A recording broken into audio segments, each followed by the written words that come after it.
Manifestación multitudinaria celebrada esta mañá en Pontevedra polo sector da hostalería, un sector que está vivindo unha situación límite e que hoxe lanzou un berro a todas as administracións. Son unas jornadas que vamos a hacer de protesta delante de todas las administraciones públicas que nos han traído hasta esta situación que estamos viviendo, que es insostenible totalmente.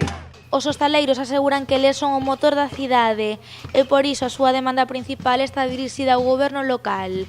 O sector exixe a exención e devolución das tasas e impostos municipais do ano 2020, así como tamén a exención das tasas e impostos de 2021. El Concello que nos devuelvan las tasas pagadas del 2020, que nos exoneren las que nos han cobrado y que nos exoneren las del 2021. Le estamos pidiendo al Gobierno central un ERTE único y claro y le estamos pidiendo reducción de IVA.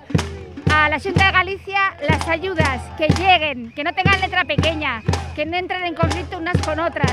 Se algo quedou claro nesta marcha é que as medidas adoptadas a toda agora polas diferentes administracións soamente abocará os hostaleiros ao peche definitivo dos seus locais. El estado anímico es terrible, la gente está al borde de la quiebra, tenemos todos los gastos y no podemos trabajar, eso es insostenible bajo cualquier punto de vista.